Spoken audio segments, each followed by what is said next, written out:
দোয়া হিসাবে যদি এটাই আপনি সারাদিন করতে থাকেন তো আপনার জন্য যথেষ্ট হবে, আল্লাহর কাছে আর কিছু না চাইলেও চলবে। আমার জীবনে বহুবার এমন হয়েছে, বহুবার এমন এমন বিপদ যে দেয়ালে পিঠ ঠেকে গেছে, এখান থেকে উদ্ধারের কোনো পথ আর চোখের সামনে দেখা যাচ্ছে না। আমি এই আমলটি প্রতি নিঃশ্বাসে নিঃশ্বাসে বাস কন্টিনিউয়াসলি করে গেছি, এমন ভাবে অলৌকিক ভাবে উদ্ধার করেছেন যে আমার কল্পনায়ও আসে না যে এখান থেকে এভাবে হেল্প হতে পারে। সূরা মুলক আল্লাহ রাব্বুল আলামিন আমাদের জীবনের উদ্দেশ্য বলতে গিয়ে, বাতলাতে গিয়ে বলেছেন, আল্লাযী খালাকাল মাউতা ওয়াল হায়াতা লিয়াবলুয়াকুম আইয়ুকুম আহসানু আমালা। আল্লাহ বলেন নাই আইয়ুকুম আকসারু আমালা, তোমাদের মধ্যে কে বেশি আমল করে এটা আমি দেখতে চাই, এই জন্য তোমাদেরকে দুনিয়াতে পাঠাইছি। আল্লাহ সেটা বলেন নাই। কে সর্বোত্তম আমল করে, সবচেয়ে কোয়ালিটিফুল আমল করে, কার নামাজ কত সুন্দর, কে মুসলমান হিসেবে কত ভালো, আল্লাহ তাআলা সেটা দেখতে চান, সেটা প্রমাণ করতে চান। আল্লাহ জানেন সবকিছু। মুহতারাম হাজিরিন, আমাদের আমলের কোয়ালিটি আল্লাহ তাআলা চান, কোয়ান্টিটি মুখ্য না। সব সময় বেশিরভাগ ক্ষেত্রে কোয়ালিটি হলো মূল। কিন্তু একটা আমল আছে যে আমলটার কোয়ালিটি তো ভালো হতেই হবে সব আমলের মতো, পাশাপাশি কোয়ান্টিটিটাও আল্লাহ তাআলা চান বান্দা বেশি পরিমাণে করুক। কারণ বান্দার সাথে আল্লাহর যে একটা সম্পর্ক ঈমান আনার ফলে হয়েছে, এই সম্পর্কটা মোবাইলের নেটওয়ার্কের মতো। মোবাইলের নেটওয়ার্কের সাথে তুলনা করা যায়, উপমা দেয়া যায়, দৃষ্টান্ত দেয়া যায়। আপনার মোবাইলের যে সিম আপনার সেটে আছে, টাওয়ারের সাথে এই সিমের কানেকশন যত ভালো হবে তত এটা ব্যবহার করে আপনি শান্তি পাবেন, কথা বলে শান্তি পাবেন, কল করতে আপনার কোনো ডিস্টার্ব হবে না, কল কেটে যাবে না, কথা কেটে কেটে যাবে না, কথা স্মুথলি বলতে পারবেন।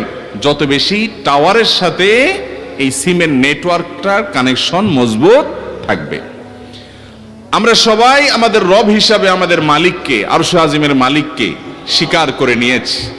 সেই স্বীকৃতির ফলে আল্লাহর সাথে বান্দা হিসাবে আমাদের কানেকশন প্রতি মুহূর্তে যেন থাকে। এই জন্য প্রিয় নবী সাল্লাল্লাহু আলাইহি সাল্লাম প্রতিটা পদে পদে, প্রতিটা কাজে কাজে, প্রতিটা মুহূর্তে মুহূর্তে আমাদেরকে জিকির শিক্ষা দিয়েছেন, দোয়া শিক্ষা দিয়েছেন। ইমানদারের জীবনে এমন একটি পদক্ষেপও নাই, এমন একটি কাজও নাই যেই কাজে কোনো না কোনো দোয়া নবী করিম সাল্লাল্লাহু আলাইহি সাল্লাম শিক্ষা দেন নাই, এমন কোনো কাজ নাই। মুহতারাম হাজিরিন, আপনি যখন আল্লাহর স্মরণ করে অর্থ বুঝে নবীজির বাতানো দোয়া জিকিরগুলো পাঠ করবেন, আপনার অন্তরে এক ধরনের তৃপ্তি অনুভব করবেন। আপনি অনুভব করবেন যে আপনি পাওয়ার হাউসের সাথে কানেক্টেড আছেন, সংযোগ আপনার আছে, নেটওয়ার্ক আপনার আছে আল্লাহ তাআলার সাথে। এটা আপনি অনুভব করবেন এবং অসম্ভব অভূতপূর্ব এক ভালো লাগা আপনার কাজ করবে। এই জন্য জিকির ছাড়া যেন ইমানদারের কোনো অবস্থা না কাটে। চেষ্টা করবো না ইনশাআল্লাহ। জিকির বলতে আমরা বুঝি কিছু মানুষ একত্র হয়ে সবাই মিলে সুরে সুর মিলিয়ে তালে তাল মিলিয়ে শুধুমাত্র কিছু বাক্য উচ্চারণ করা, এটার নাম আমরা জিকির মনে করি। ভাইরা আমার, জিকিরটা আরো ব্যাপক অর্থবোধক। প্রতি কদমে কদমে আপনি যখনই বিসমিল্লাহ বলছেন, দোয়া পড়ছেন, স্মরণ হচ্ছে আল্লাহর কথা, আল্লাহর কাছে কিছু নিবেদন করছেন, চাইছেন, ওইটা সবগুলাই জিকির। বরং জিকিরের সর্বোত্তম ফরম্যাট সেটা যেটা নবী করিম সাল্লাল্লাহু আলাইহি সাল্লাম পদে পদে আমাদেরকে শিক্ষা দিয়েছেন। নবী করিম সাল্লাল্লাহু আলাইহি সাল্লামের প্রতি দুরূদ প্রেরণ করা। নবীজি সাল্লাল্লাহু আলাইহি সাল্লামের প্রতি দুরূদ প্রেরণ করার আমল এরকম আমল, আপনি যদি সারা দিনে শুধুমাত্র নবীজির প্রতি দুরূদ প্রেরণ করার আমলটাই জিকির হিসাবে সবচেয়ে বেশি করেন, দোয়া হিসাবে যদি এটাই আপনি সারাদিন করতে থাকেন তো আপনার জন্য যথেষ্ট হবে, আল্লাহর কাছে আর কিছু না চাইলেও চলবে। আর কিছু না চাইলেও চলবে। দুরূদ মানে হলো নবীজির জন্য দোয়া করা।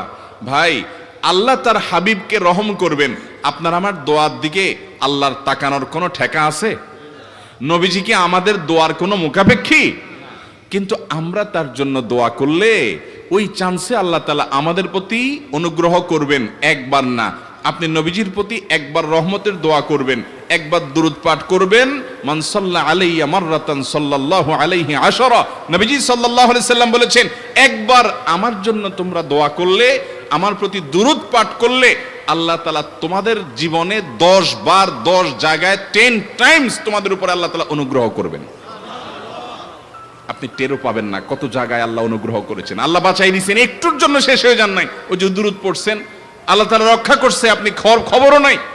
আল্লাহ তাআলা আপনার প্রতি বিশাল একটা দান করছে, আপনি লক্ষ্য করেন নাই। ওই যে দুরূদ পড়ছেন একবার, 10 রহমত হবে। এভাবে যত দুরূদ পড়বে সে তত রহমত এবং অনুগ্রহ পাবে।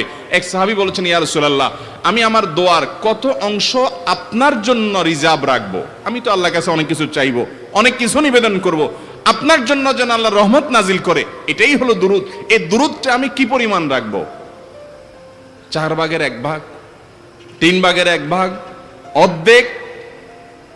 এরপরে সাহাবী বলছেন, আসলে যদি সবগুলোই করি, উনি এক একটা পার্সেন্টেজ বলছেন, আর নবী করিম সাল্লাল্লাহু আলাইহি সাল্লাম বলছেন যে, তাকে বোঝাচ্ছেন যে আরো বেশি করতে পারলে ভালো হয়। তো সাহাবী বাড়াইতে বাড়াইতে শেষ পর্যন্ত বলেন যে, আমার দোয়া যদি সবগুলো আপনার জন্য করি, আমি যদি আর কোনো দোয়া না করি, শুধু আপনার জন্যই দোয়া করি। নবী করিম সাল্লাল্লাহু আলাইহি সাল্লাম তাকে সুসংবাদ দিলেন যে, তাহলে তোমার আর কোনো সমস্যা থাকবে না, সব সমস্যা দূর হয়ে যাবে, তোমার কোনো পেরেশানি থাকবে না। ভাইরা আমার, দুরুদের আমল এমন একটা আমল যে আপনার জীবনে কোনো বিপদ, কোনো মুসিবত, কোনো পেরেশানি, কোনো সমস্যা দেখা দিয়েছে, আপনি যদি দুরুদ পড়তে থাকেন, কোনো কিছু মনে আসছে না, অনেক সময় ছাত্র জিজ্ঞেস করে, ভাই পরীক্ষার হলে পড়া ভুলে গেছি, কি করব? আমি দুরুদ পড়া শুরু করেন। আরবদেরকে দেখা যায় কোনো কিছু ভুলে গেলে তারা বলে আল্লাহুম্মা সাল্লি আলা মুহাম্মদ, আল্লাহুম্মা সাল্লি আলা মুহাম্মদ, এটা শুরু করে তারা। কারণ নবী করিম সাল্লাল্লাহু আলাইহি সাল্লাম এর হাদিস থেকে স্পষ্টভাবে, একটি নয় বহু হাদিস থেকে প্রমাণিত, যে ব্যক্তি দুরূদটা নিয়মিত পাঠ করবে, সালাত আলা নবীটাকে যে ব্যক্তি আঁকড়ে ধরবে, সব সময় তার মুখ থেকে সালাত সালাত সালাম চলতে থাকে, এই ব্যক্তির সকল গুনাহ আল্লাহ মাফ করে দিবেন, সকল পেরেশানি আল্লাহ তাআলা মুক্ত করে দিবেন। ভাইরা আমার, দুরূদের আমলটা এত গুরুত্বপূর্ণ আমল, এটা আমরা করি এখন। অনেকে আছেন যে আনুষ্ঠানিকতা যখন থাকে দুরুদের, মিলাদের, তখন একটু সালাত আলা নবী যেভাবে করেন। আর বাকি অনেকে আছেন যেগুলো করারও কোনো খোঁজ খবর নাই। দুরুদ বেশি বেশি করে পাঠ করবো তো ইনশাআল্লাহ। সবচেয়ে শ্রেষ্ঠ দুরুদ, সবচেয়ে উত্তম দুরুদ হলো দুরুদ ইব্রাহিম, যেটা নামাজে পড়েন। আর সবচেয়ে সংক্ষিপ্ত দুরুদ হলো সাল্লাল্লাহু আলাইহি ওয়াসাল্লাম। এছাড়া নবীজির প্রতি দোয়ামূলক যে কোনো দুরুদই আল্লাহর কাছে গ্রহণযোগ্য হতে পারে, যদি দুরুদের অর্থের মধ্যে, কথা বলার মধ্যে খারাপ কিছু না থাকে। দুরুদের নামে অনেকগুলো দুরুদ প্রচলিত আছে বিভিন্ন বই পুস্তকে, অমুক দুরুদ পড়লে অমুক এত নেকি হয়, বা অমুক দুরুদ পড়লে এতবার পড়লে ওই বিপদ দূর হয়। এগুলো কোনো হাদিস নির্দেশিত না, এগুলো হয়তো কারো তাজরিবা, অভিজ্ঞতা নির্ভর। কিন্তু হাদিস নির্দেশিত দুরুদ হলো দুরুদ ইব্রাহিম, আর সবচেয়ে সংক্ষিপ্ত দুরুদ হলো সাল্লাল্লাহু আলাইহি সাল্লাম। অর্থের ভিতরে যদি খারাপ কিছু, শিরকের কিছু না থাকে, নবীকে আবার আল্লাহর পর্যায়ে পৌঁছানোর মতো গুমরাহি যদি না থাকে দুরুদের অর্থের মধ্যে, তাহলে যে কোনো দুরুদই আপনি আল্লাহর কাছে পেশ করতে পারেন। আমার জীবনে বহুবার এমন হয়েছে, বহুবার এমন বিপদ যে দেয়ালে পিঠ ঠেকে গেছে, এখান থেকে উদ্ধারের কোনো পথ আর চোখের সামনে দেখা যাচ্ছে না। আমি এই আমলটি কন্টিনিউয়াসলি করে গেছি, হরদম, প্রতি নিঃশ্বাসে, বাস টয়লেটের টাইম বাদে বাকি ফুল টাইম এটা দুরুদ এবং ইস্তিগফার অব্যাহত রাখছি। আল্লাহ তাআলা এমন ভাবে, অলৌকিক ভাবে উদ্ধার করেছেন যে আমার কল্পনায়ও আসে না যে এখান থেকে এভাবে হেল্প হতে পারে। ভাইরা আমার অভিজ্ঞতার 2 পয়সার কোনো মূল্য নাই। আমার অভিজ্ঞতা কি আসলো না আসলো, এটাতে কিছু আসা যায় নাই। রহমাতুল লিল আলামিন, আল্লাহর রাসূল, আল্লাহর নবী ওয়াদা করেছেন যে আপনার পেরেশানি দূর হবেই হবে ইনশাআল্লাহ। অতএব দুরুদের আমল বেশি বেশি করবো না ইনশাআল্লাহ। দুরুদের ব্যাপারে নবী করিম সাল্লাল্লাহু আলাইহি সাল্লাম এক হাদিসে বলেছেন, আকসিরু আলাইয়া মিনাস সালাতি মিন ইয়াউমিল জুমআতি ওয়া লাইলাতিল জুমআহ। জুমার রাতে আর জুমার দিনে, অর্থাৎ বৃহস্পতিবার দিবাগত রাত আর জুমার দিন শুক্রবার, এই সময়গুলোতে তোমরা আমার প্রতি বেশি বেশি দুরূদ পাঠ করো। এই যে নবীজি বলছেন বেশি বেশি পাঠ করো।